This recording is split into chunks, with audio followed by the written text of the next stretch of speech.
everyone, and welcome back.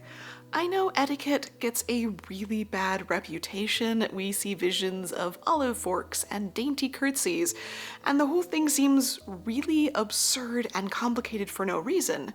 But it had to have a reason to exist in the first place. And no, it's not just because the rich were trying to gatekeep the sort of life that they were living. In fact, the vast majority of etiquette from the 19th century, when it was really at its peak, is still present with us today. We've just kind of gotten used to it. So I thought we could look at some of the more interesting things in etiquette manuals throughout the 19th and early 20th centuries when they were at their peak, especially looking at some of the things to do with fashion, and hopefully better understand not only what they were expecting people to do, but why they were expecting them to do it. First, we're going to head back a little bit further in history. The basic concept of etiquette, of course, is grounded in the idea of morality as well as culture. So every single society around the world throughout all of history and prehistory has their own list, whether it's written down or not, of the normal things that they do, the way that they greet each other, the way that they celebrate things together, the formalities of day-to-day life. It's just that we didn't really start writing it down and formalizing it until around the 16th, 17th century, when they start formalizing it in written format for the court.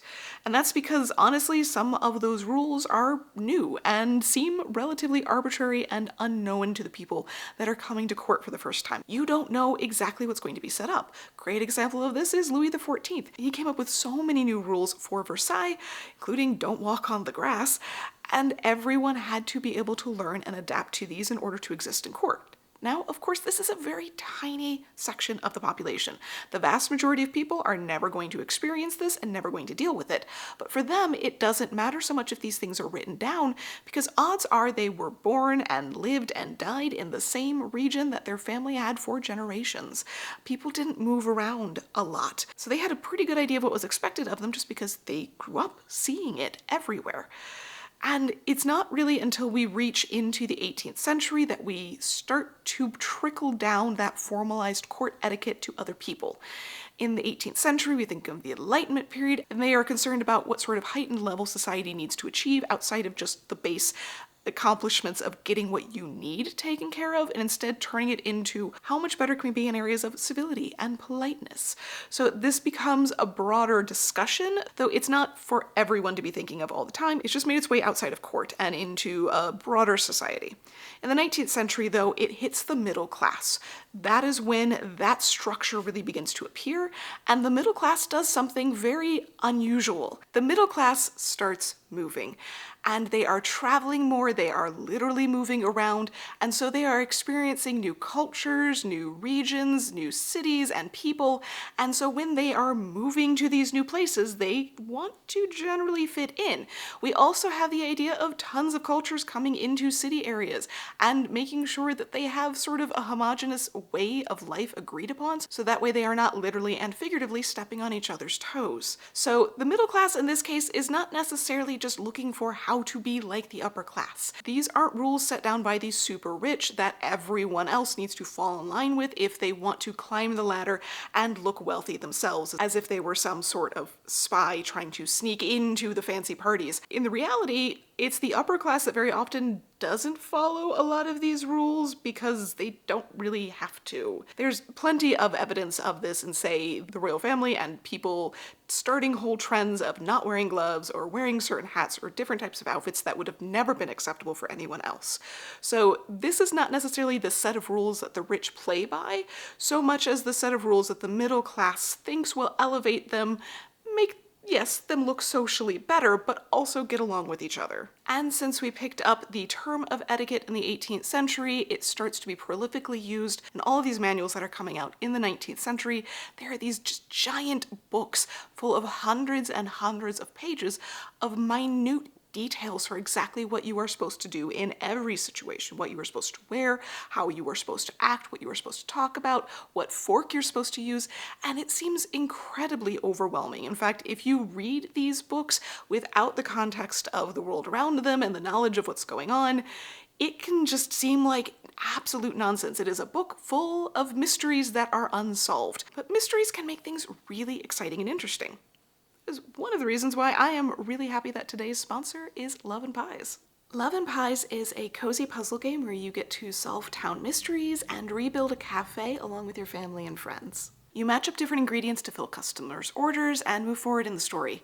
You also earn upgrades to the shop as you go, expanding into new areas. Each room has different options, so you get to decorate in your favorite style. Construction always digs up a few new questions too. Honestly though, the Art Deco Music Lounge is definitely my favorite room so far. It's low-key and relaxing, perfect to pick up through the day and play at my own speed.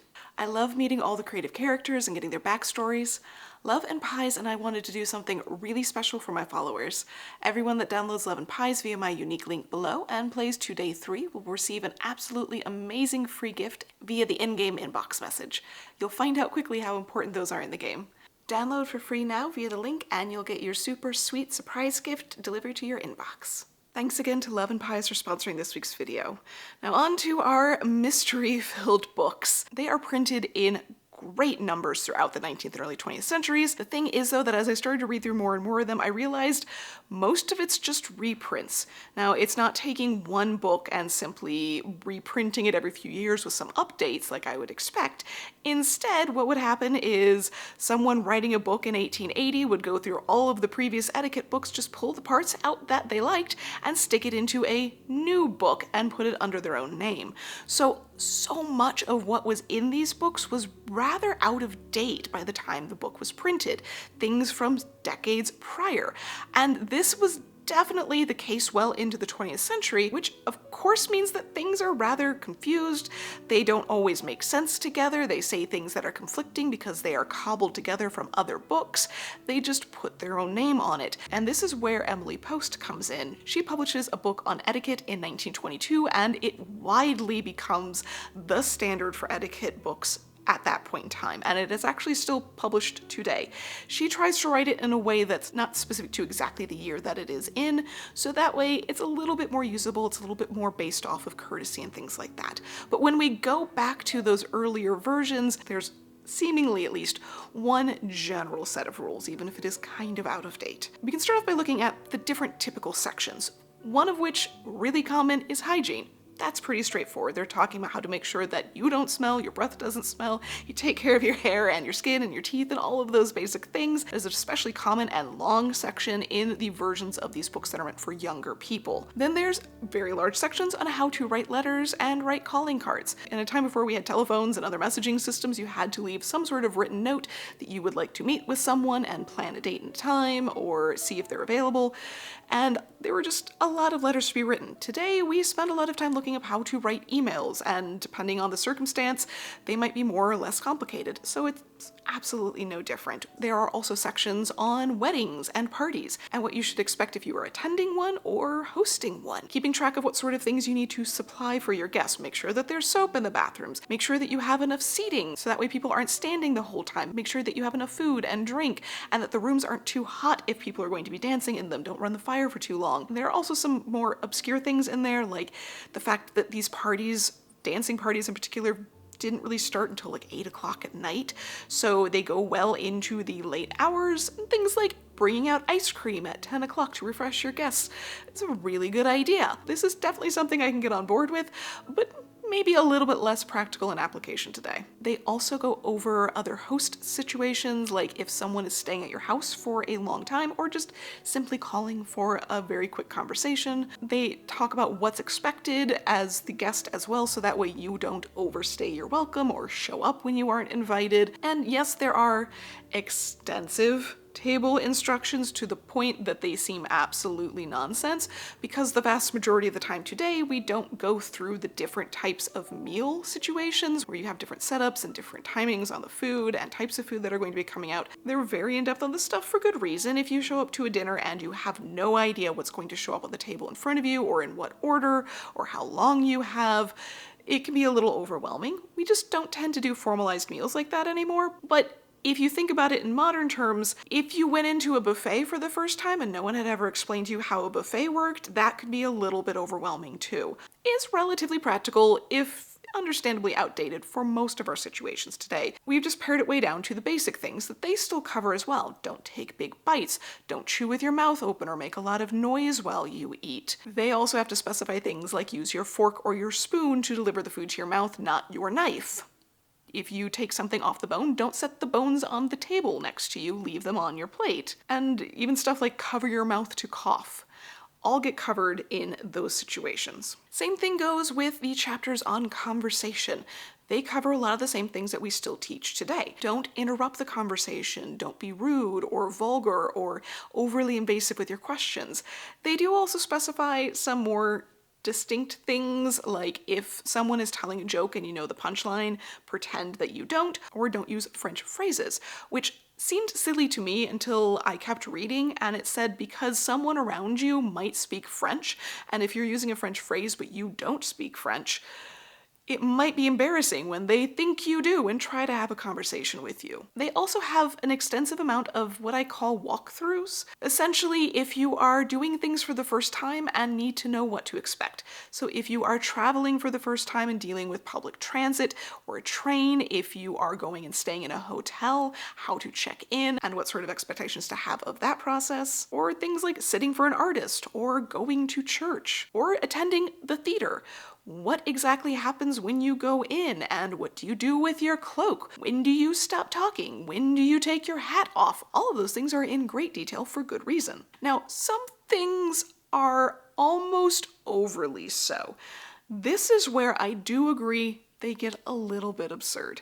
Now, for greetings, and for hat-based etiquette, I know there's often a lot of questions about that, they have an extensive list of rules, and these aren't always in agreement with each other. There are also a lot of conversations about exactly when you're supposed to do what and how you're supposed to do what, and people come up with variations on it all the time, and there's a lot of argument over this. Actually makes it really exciting.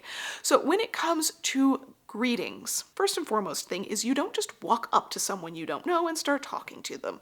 That is generally pretty rude, unless it is a situation of business, of course. If you are in the bank and you walk up to the clerk, that's fine.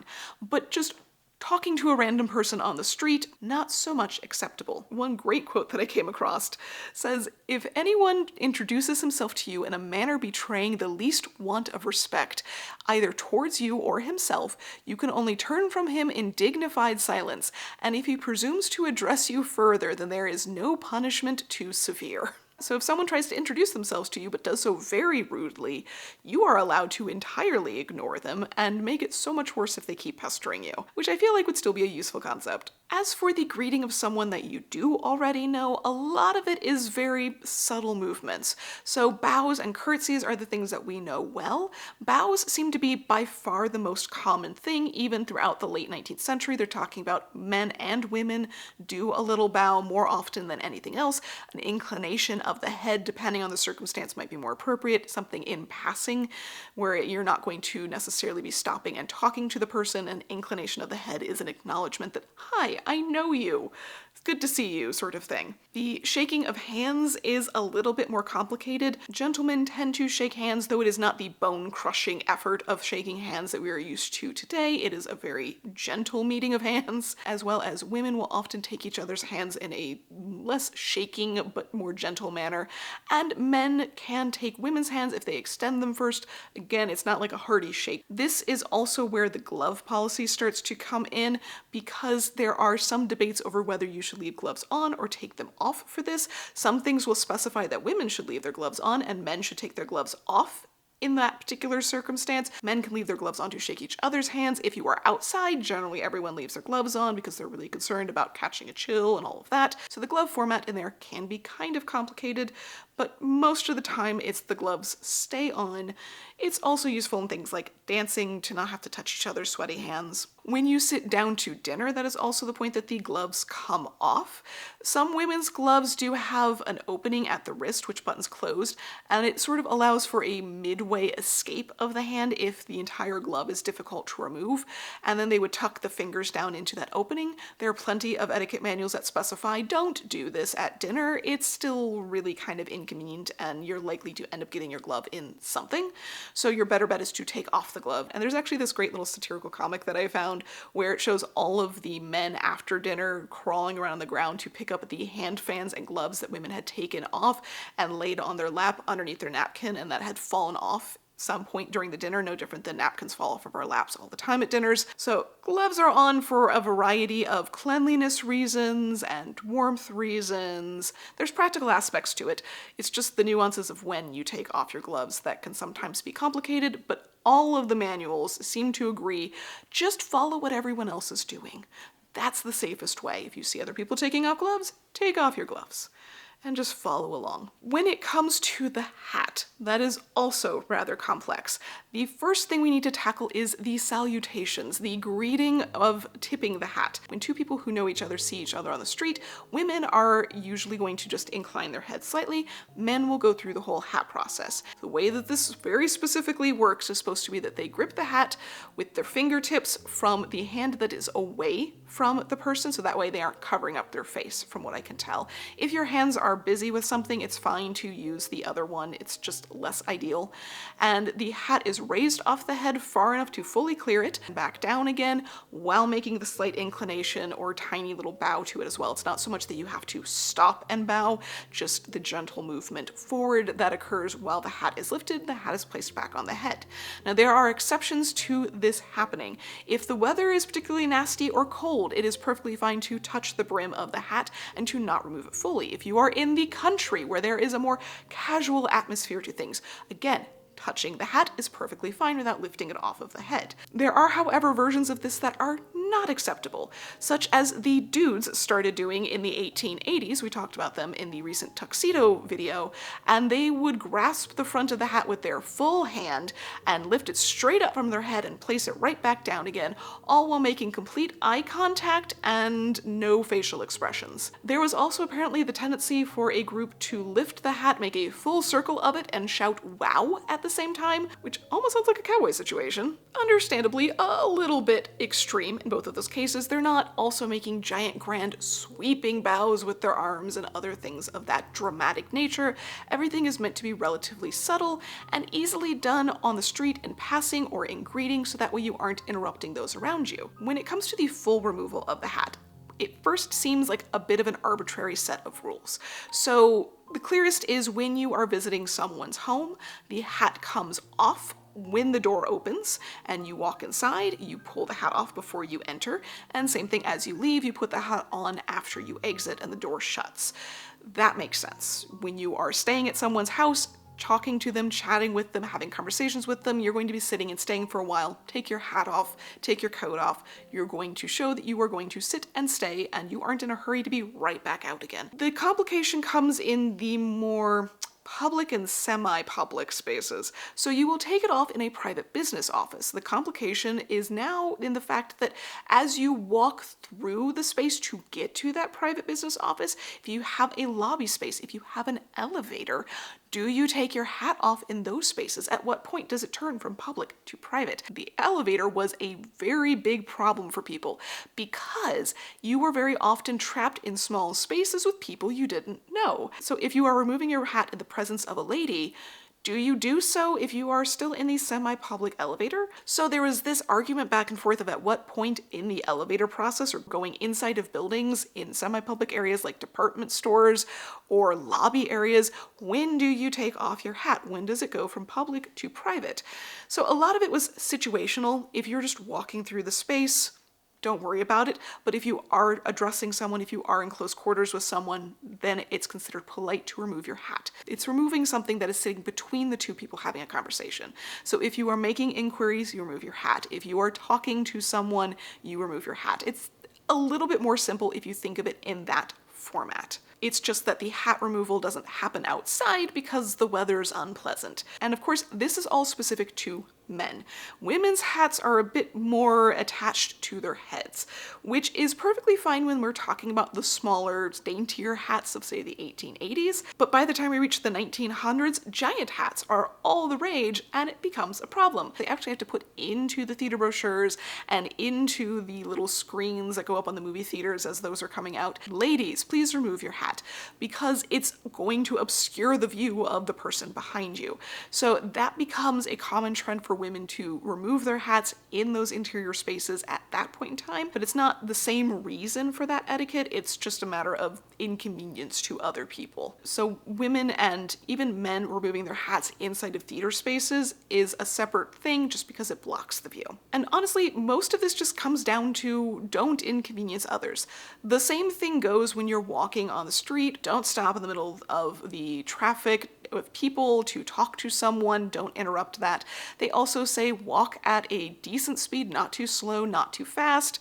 Not only will you look hurried or silly, but also working at a different speed than everyone around you is not the most convenient. Don't swing your arms, you might hit people. Avoid puddles, you don't want to splash anyone. Make sure to look both ways before crossing the street is something that's very common as well. So a lot of these things are just to make sure that you can move with the tides and not interrupt people or get yourself dirty. That's also why they go into detail about how to deal with long skirts. A lot of descriptions for women's fashions, as we'll get into, specify things like if you were going out walking, you should wear a shorter skirt so that way it doesn't get muddy and dirty. But if you are having to go up curbs or stairs, it doesn't matter if it's a little bit shorter, it's still going to be a bit of a hazard. So the way that you deal with that is to reach across. They generally recommend the right hand, but honestly, it's less important which hand and more important that you just reach diagonally across with one hand, grab the skirt and pull it up and across. This will help tighten up the skirt hem and clear the front versus grabbing in the center front and lifting up. The sides sort of close in and then you trip over those, or using two hands, which is only considered acceptable for a brief moment if you are trying to clear a great deal of mud or something really troublesome. At that point, that's allowed, but just to walk around for a longer period of time or go up an entire flight of stairs like that is less encouraged. It's not just a, oh, they're showing their ankles sort of sense, though flashing a lot of leg was less than ideal. It's just more so the fact that it's really awkward. The whole thing looks very awkward. There's a reason why in Cinderella the stepsisters are presented as lifting with both hands in front, and they're just meant to look silly. It's not nearly as graceful or elegant, and a lot of times you need that second hand for the railing to go up and down stairs. So that's the recommendation that they have for that process, which is meant to be pretty practical and honestly still usable if you wear a lot of long skirts today. They also have very lengthy sections in these books specific to traveling. Again, one of those things that you would be potentially doing for the very first time. And in this, they'll go through a lengthy packing list of all the things you need to bring with you. I do eventually want to do a whole video on just the sorts of things that they recommended packing clothing-wise throughout history when you're traveling, because it seems like that clothing would be so inconvenient to try and fit into smaller trunks, but that is a whole nother video. They do mention other useful things like toothbrushes and stuff that we generally tend to forget, so they're very useful packing lists. They also say to have a hidden pocket inside of the skirt or the waistcoat somewhere close to you that you can put all of your valuables and not have to worry about getting pickpocketed. Make sure if you are traveling for a few hours to take lunch and snacks with you. If this is going to be an overnight trip, if you were, say, on a coach or on a train or something like that, and you're going to have a larger trunk of things with you, make sure to have a smaller bag that you keep with your person that has all of the things you need inside of it, including a change of underwear and your night clothes, so that way you don't have to get into this giant trunk that might need to be hoisted down off the top of the coach. Very inconvenient. So make sure that you put all of your necessities in your carry-on. They also say to bring a shawl because it might be really cold, dress plainly and comfortably. You don't want to be stuck sitting down, crushed in for hours on end in something that isn't comfortable and that is going to get messed up by the dust and the dirt. They also say don't keep asking, are we there yet? But the clothing section of this is a great example of the way that they tend to present what sort of clothing you should wear in different circumstances. Though a lot of these have very extensive sections, most of the men's sections were anywhere from 8 to 12 different types of outfits that you need to be aware of. The women's sections, the one that got reprinted over and over again, was more than 23 sections, and some of them are specific to very distinct events. like travel, making sure that you have something that can get dusty and dirty, or a specific type of sport. If you're going to go ice skating, if you are going to play tennis, if you're going to go swimming, these are the things that you'll want to wear for that. That makes sense. It's the day-to-day expectations of ensembles that seem incredibly, frankly, too much. They tend to split it up into 3 main sections: morning, afternoon, and evening. As we start in the morning, it's the least formal and we move upwards throughout the day. Same thing goes with each one of those sections. They also split up further depending on how many people you are going to be dealing with. So in the morning, if you are going to be alone versus if someone's likely to stop by and see you, or if you are going out, that is 3 different levels of formality. You can wear a wrapper around the house if no one's going to see you, but you should probably put on a plain but fitted dress if someone is going to be seeing you. But you don't want to put on like jewelry and all sorts of crazy, elaborate, fancy things. This is not a time for trimmings. This is a time for plain, simple things. Same thing goes for the men. Something out of a tweed or a rough cloth, a sack coat is appropriate for this time of day, but so is a cutaway or a frock coat. They're a little bit nicer, but these things are meant to be out of a plain, simple fabric early on in the day. As we move into the afternoon, that's when things can have a little bit more trimming. The suits can be out of a nicer fabric. A little bit more accessories are involved depending on what you are doing. If, again, you are staying home and receiving callers versus going out to a party or a picnic or going over to someone's house, going out to lunch, all of those things sort of amplify as you go. The more people you are going to be dealing with, the fancier and nicer your clothing is. And it's also dependent on what you are doing. If you're out walking, it needs to be a little bit more plain because you're likely to get dusty and dirty. But if you are going out for a ride in a carriage, you can dress a little bit more nicely, wearing some nice velvets with a little bit more trimming on them. So depending on how dirty you're going to get, the sort of weather you're going to deal with, and who you're going to see, you sort of amplify and build on those outfits. Nicer fabrics, nicer accessories, shinier accessories. Same thing goes with the evening, though this is where it gets the most specific. If you're home for the evening, just eating dinner with your family, that's one level. If you're eating dinner with friends, but it's considered a more informal dinner. If you are going to an informal theater, then next up we have if you're going to a concert or a talk. Those all grow in formality and nicer fabrics till we reach that upper group, which is a very formal dinner or going to the opera or going to a ball or a soiree. Those things are all on the most formal end of that. And things like formal dinners for women, they'll have a lot more coverage, long sleeves, high neck, versus going to a ball where it's short sleeves and low neck, and the other stuff sort of mingles in between. You go to the theater, you might want a shawl. All sorts of little details like that. For the men, it's much the same thing as I talked about in the tuxedo video. Most men's formal attire is just the tailcoat and they call it good, but the tuxedo is there to sort of sit in between when women would be in dinner dresses at the most formal. They're not in the fanciest silks or the fanciest jewelry with the most trimming.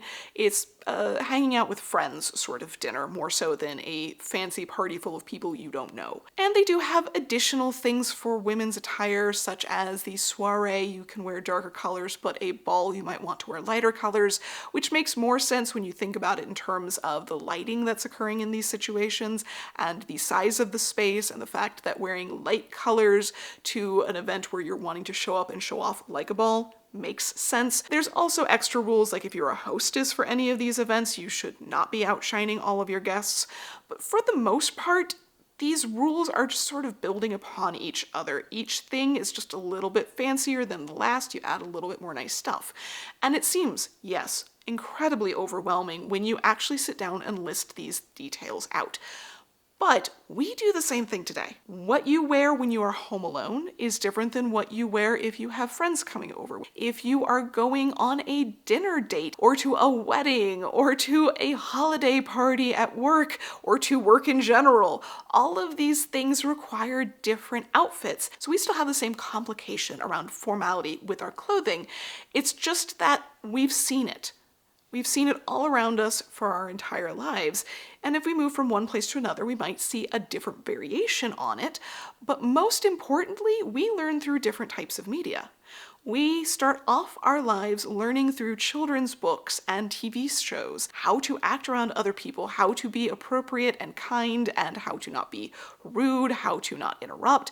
All of those basic things we learn when we are children through those programs, through going to school, because we all have to go to school, which was not the case well into the 19th century. We also learn these things as an adult through the same types of media. We do read books just like they did in the 19th century, but we also have movies and TV shows and all sorts of examples of what happens if we don't follow etiquette. So we literally see these pantomimes of these characters doing something that is a don't do this in the etiquette manuals of yore, and they show the consequences of how people react and what happens afterwards. And we are supposed to learn by example. This is one of the reasons why some people can find our modern system of etiquette so complex, because it's not clearly laid out in really strong words. Do this, don't do that. It's assumed that we can learn by example by watching other people do this. All of these things are just simply written down in the 19th century because they don't have any other form of media. And due to the fact that they also don't really have pictures in most of these books, because that's incredibly expensive to do the plate system for printing pictures, we end up with very complex words that add up to 400, 500 pages because, well, we all know the 19th century was incredibly verbose as well. They like to make everything poetry. But that's why these things are so long, and that's why these seem so absurd to us, because reading it from a modern perspective, it's overwhelming. But if we saw it constantly, if we were exposed to it all the time, the precise actions of how to tip a hat to a person, something that we would see dozens of times a day if we were out and about, it's not so weird then. It's just helpful to have it written down for people that are moving to a more populated area for the first time and perhaps don't know how much is just regional or local and how much is broadly understood. It's also helpful for young people who are not going to necessarily pay attention to the subtleties of all of this sort of etiquette when they are children, and they need to be taught more bluntly exactly what they should or shouldn't do, so that way they don't continue to make an embarrassment of themselves or end up being incredibly rude or anything else. So most of this etiquette is just mingled in with what we're used to. We don't spell it out anymore. We're still concerned over what we wear, depending on who we're around. We're still concerned about how we greet people. The weirdness that is people talking on headsets as they're walking down the street, and again, not realizing are they talking to me or not, or people who listen to their phones on full volume on public transit. We just have an ever-growing and changing set of rules for etiquette that we don't write down anymore. We assume that people will figure it out, but obvious to anyone who's spent a good deal of time in public, that doesn't seem to work very well. So in many ways, maybe bringing back some of these old written down sections might be just a little bit useful for some people. To be honest, they probably won't read it today, and they wouldn't have read it in the 19th century either, because these things are just suggestions in the end.